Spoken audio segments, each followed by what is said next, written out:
I'm gonna Welcome do a to our comparison of pro Hegel. seminar. Okay. Just one second, Bruce. One here is very excited to present. So we've now done, what is it? 7 weeks of Aristotle, 2 seminars a week. People here have been studying really hard, and we've worked through the entire On the Soul and the little text on memory. And we've all found how fascinating and deeply speculative of a thinker Aristotle is, but not least of all, how modern his thinking is, and how much the way he approaches things is really very much with us to this day. So it's almost like looking in the mirror when you're reading Aristotle, that humanity is looking at a mirror of itself across time. So, right then, we'll move on to Baris. Please, sir, floor is yours. Oh, thank you, Bruce. Thank you, Philip. I don't have quite a presentation. It's just when we were doing the reading a couple of weeks ago, Max has asked a question about a book, Hegel's Concept of Life. And I remember that, like, I read the book. I even made a presentation for the book, Cadell's us, and realized like that's a very how would I put it? Very intimate concept to our purpose for the anima. And I realized like I started reading, and I was thinking of maybe making the same presentation. I realized it's just the scope is too big. I didn't understand it back then. I don't know that I have time to understand it now quite. So I just decided to just make a small part of it, and kind of discuss why it mattered to me in a way. The same thing I'm saying every time I'm in a class. This is just fascinating how these philosophers kind of use the fragmentary thoughts from the history and brings them to life in a way. And like when I was reading this book again, I just realized how it is really vital. Aristotle is not discussed a lot in the book. It is mentioned here and there how Aristotelian Hegel was, but it's just I was very, very much intrigued by the entelechia was all over the place. Anyway, so the book discusses how Kant sort of missed the point of life in a way, and it discusses in the first critique.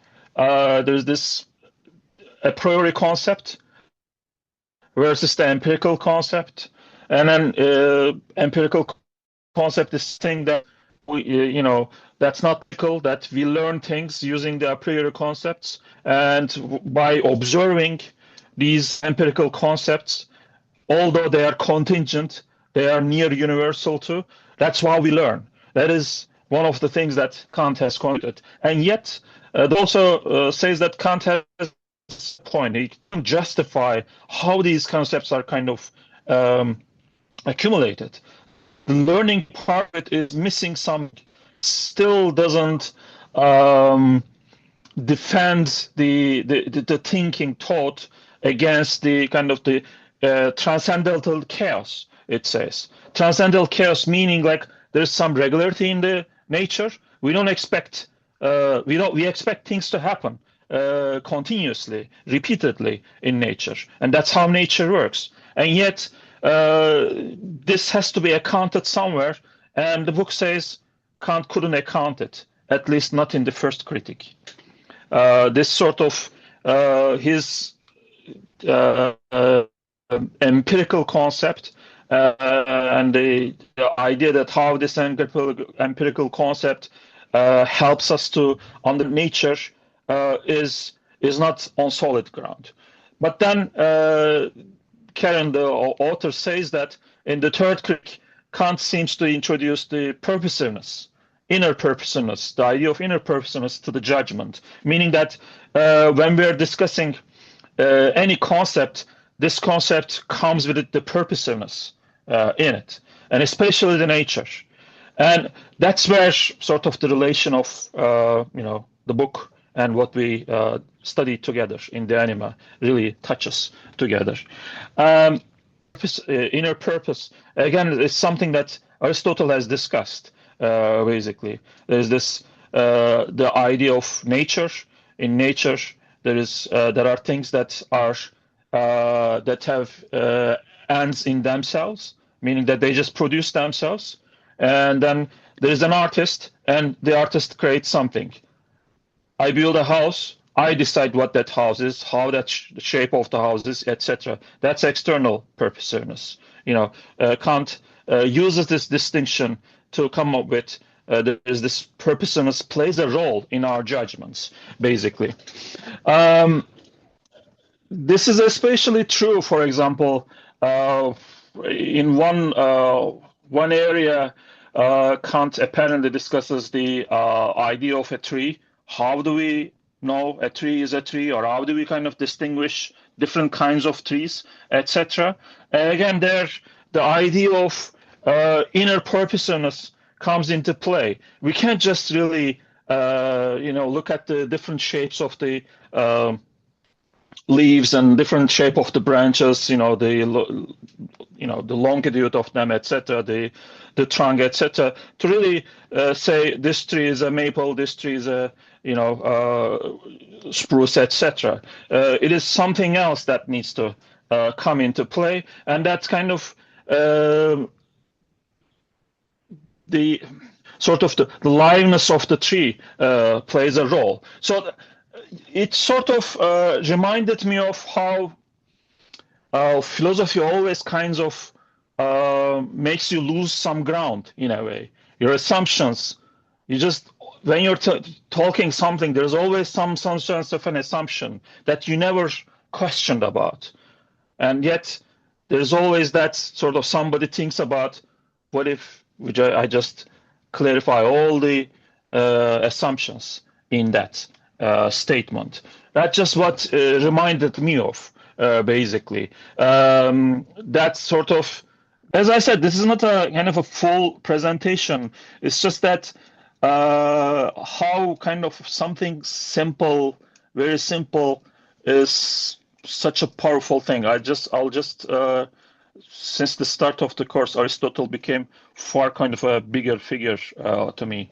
I was, I read him before, but I never thought of him as this giant in a way. Although, Filipino, he's a giant anyway.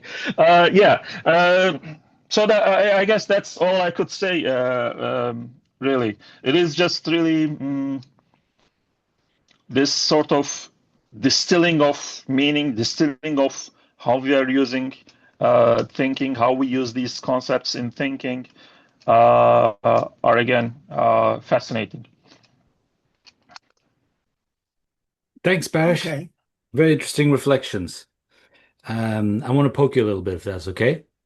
Sure. So you bring up Kant's third critique, and that's a very natural place to kind of link Aristotle's text on the soul, even though he does talk about it a little bit in the first critique, which is kind of like very lacking.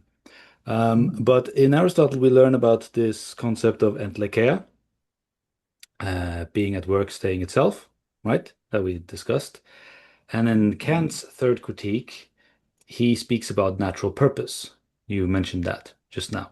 Yep. And that what's distinctive about natural purpose in contrast to machine is that here in a natural purpose, the cause, well, the thing is both a cause and an effect of itself. We always think of causality as like A causes B. Here it's like A causes B causes A, right? So it kind of turns around itself.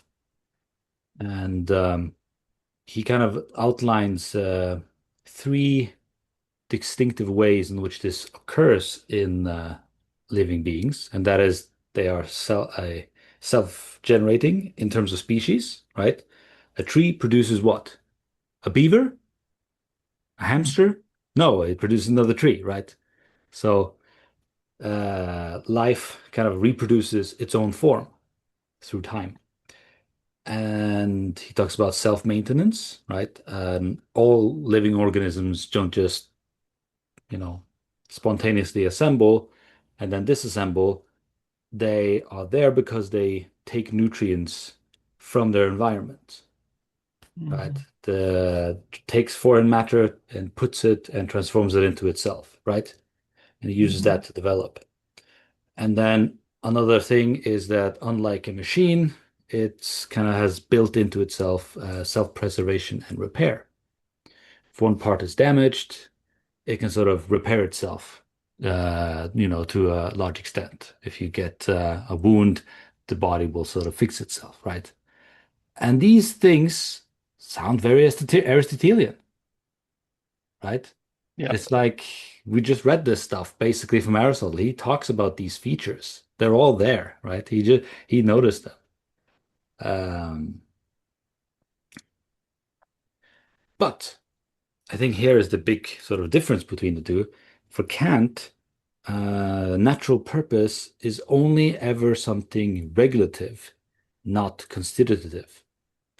We cannot sort of point to it, and in the same way we can point to causes and effects in uh, in science and in our sort of normal sort Mhm. of determinative judgments. But it seems for Aristotle, he doesn't make that distinction between, regulative and constitutive. He doesn't seem to need that. And in fact, maybe Aristotle is kind of more true to our own experience because when we see, over there is a bird, I don't sort of I see first the beak and then the feathers and then the legs and then assemble, oh, bird, right? No, it's just immediately bird. I see the unity first of the thing, right? So I wonder, what do you think about this, Barish? Is life or, concept of soul or, a self, something, a being out there, an animal, let's say, is that unity Uh, something? did we miss you, Philip? Hello? Philip, Am I back? I can't seem to hear you. Is it just me or you're No, back right now? he froze for a little bit. Okay. Hello, I'm back. Am Yeah, I I couldn't back? hear the question really. Hello? Am I? Yeah, you back now. Yeah, You Okay. froze for a Yeah, minute. sorry, my internet is a bit lumpy today. I hadn't gotten to the point yet, but um, given the crux of the matter is between the constitutive and regulative layer in Kant, right? He puts the natural purpose only at the regulative level. It seems that Aristotle doesn't make that distinction, right? And so Mhm. I'm wondering about you, Barish. Where do you land in terms of the concept of a life, a self, or an animal or another person? Is that a regulative idea, a la Kant, or is it perhaps something maybe constitutive, a la Aristotle? Do you have any thoughts? Uh, yeah, I mean, the book discusses that a little bit. Like it doesn't discuss in detail, but I think we discussed this in Aristotle too. Like, um, it seems like Kant uh, Kant is too much into maybe in a like from this perspective, from this question, Kant is more like in a split, like a Cartesian kind of split, like me versus the world kind of. Whereas Aristotle, I don't feel that there seems to be a split, nor in Hegel either. It just seems like the kind of what is discussed in these philosophies in Aristotle and Hegel seems to be really that there is this sort of thing going on, and that thing going on is not something that is made up here. It's also on the other side that is being displayed, that is being manifested. That whatever our minds are, that mind is receiving that, and or is constituted. The world is constituted, but the world was also like that too. Like this is what we discuss most of, like thinking and being is the same thing, is being in display. I think Kant is a little bit seems to be missing there. Like I think Hegel. There was an excerpt from Hegel here, where he says that Kant, by discussing purpose, he did a great service to philosophy, but it was only in a negative way, in a way. Like he's merely saying that it helps us. I think the point is it's regulating our thinking, whereas Hegel doesn't think so too, and I agree with it. This is not merely just we are imposing something over there that doesn't exist. It's just there too, really. Like I am like that too. I think that's one of the points of the book too. Like I am nature at display too. I have no control over most of my functions. I just have to eat, drink, pee and poo and maintain this body. But other than that, I have no input to it. It does what it does. Entelechia that's why it's fascinating, really. Uh, there's no kind of reason here. There's no conscious activity. It just does what it does, like my cat. Um, like I guess, like from such a being, thinking comes, and thinking produces its kind of own teleological activity too. Like what we are discussing is what it's teleology too, in a way. Anyway, yeah, I mean, I think I agree with you there.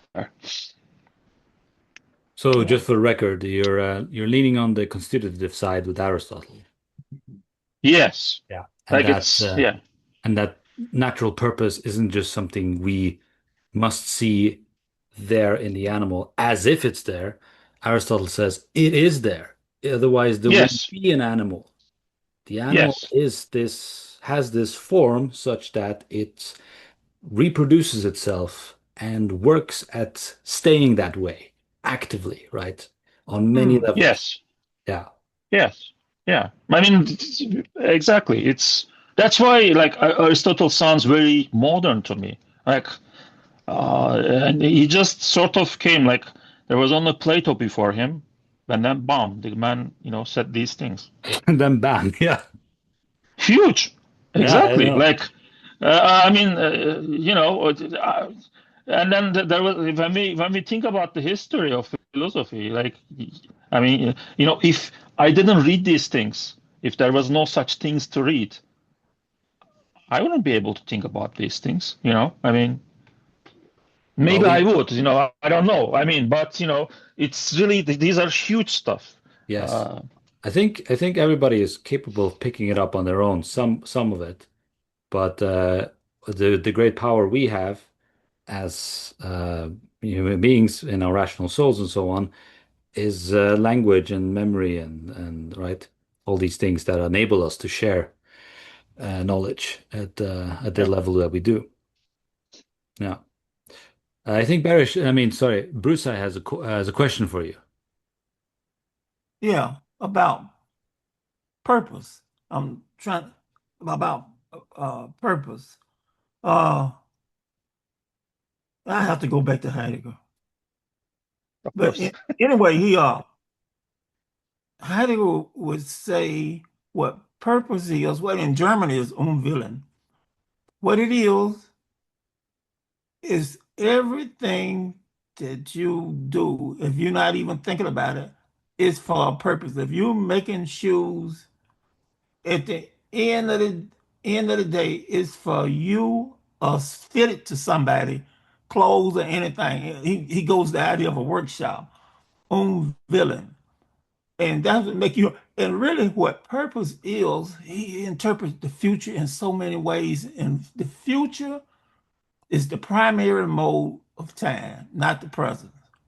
The present is a making present. So this future, and he would say in fundamental metaphysics, it's a book called Fundamental Concepts of Metaphysics, World, Finitude, and Individuation. He would say that animals are more or less tied to a niche. They tied to a niche. If they domesticated, they tied to you in some kind of way, cats, dogs, but they don't have the kind of they don't have like the world's they don't have the ass structure, which is another way of saying eels. Ass and it's two asses, an ass in It's an as in a proposition, a statement. It's an as there. He reinterprets the is as an as. And then there's the hermeneutical as. That's the as that we going by all day. We don't recognize it. But that's a as. And so he would say that animals don't have that. That's the thing that animals are left out of the as. But it's always a purpose. That's true. And it's always unwilling. It's always lead to a future. And mostly it leads to, and animals don't have this, you can decide what to be. A sein können, an ability to be. I'm sorry for doing all that. I didn't mean to talk that long, but anyway, yeah. So, but the most thing I just don't think I just don't think uh, I just don't think animals animals are so different. And then too, without man, it took me a long time to see time collapses, temporality, because the time you're looking at on a clock is connected to an ecstatic temporality, and the world is open to us. And if all of man died, the world go away and it collapsed. It took me a long time to see that, but you cannot have a world. So it's meaningless to talk about uh if you talk about with biblical religious people, it's meaningless to talk about a world and they talking about the earth. It it just doesn't make sense. The world is only here when speech is here, when man is here, and when man is gone, the world collapses. And there's only the earth, there's no time, there's no happening, there's no speech. It's just something that man interprets. You go in the back, reinterpret it, and put it in your thoughts. But you know, yeah, and you can do that. But it's not the same. It's not the same. It's a movie called it's a movie called The Tree of Life. It's a movie called The Tree of Life, and Terrence Malick. And in that movie, he goes back to the dinosaurs, and nobody can explain it. He goes back to the dinosaur, and the dinosaurs have human behavior.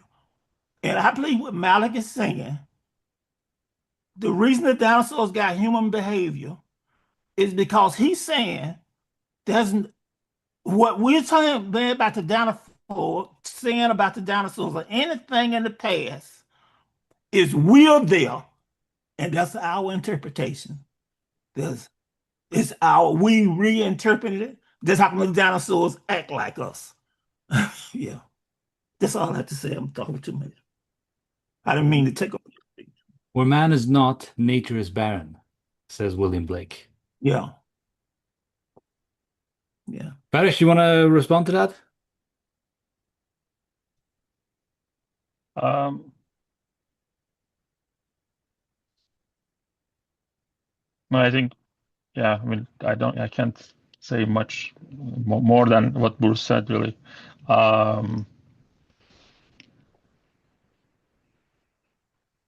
But like, I think,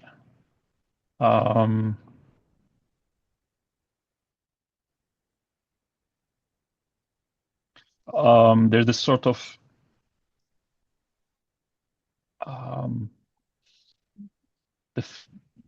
the physics theory of, what is it, the thermal death, how the universe will end in a way, like this expansion will accelerate, and even atoms will not be able to hold themselves together. So everything we know of will die eventually. There will be nothing left of it. It's a strange kind of feeling, in a sense. When you think about man is not here, sure, there's a possibility that, whatever we thought of, all our creativity, all our, creations, magnificent stuff we did, and it's all the shitty stuff we did will be gone without any Yeah. trace of it. Yeah. With man gone, and speech gone, disclosing is gone. It's just things you can't talk about. We mute. If you try to think of the past, dinosaurs, or sometime in the future without man, it's mute. There's no voice. Yeah. Maybe the universe goes to slumber for a while. For It's amazing. Yeah. It's for amazing people that, like Aristotle, things are eternal yeah. at the end of it. So, and the active intellect or the unmoved mover is always at work, staying itself. So we might have our ideas about the possible future of the material realm, but Yeah. we can always think beyond that, like we do, right? Yeah. But it's another way of thinking of eternity. Are you froze? It's another way of thinking about eternity. That the I think about it is like Nietzsche talk about eternal recurrence of the same. Is this circular movement? I'm here for eternity. If I engage with intellect instead of body, and which is die out, but uh engaging with being, it's kind of like a circular movement of me going in the chair. I'm already at the chair before I get there, and I'm coming to myself sitting down. Well, you can think like that, eternal recurrence of the same, or you can do like Heidegger, talk about faded, uh, faded repetition, things handed over. All this stuff is engaging with being, and that's a kind of eternity. We're in eternity now if you're engaged with being, I think. Uh, yeah. Yeah. Hegel says eternity is present. Mm.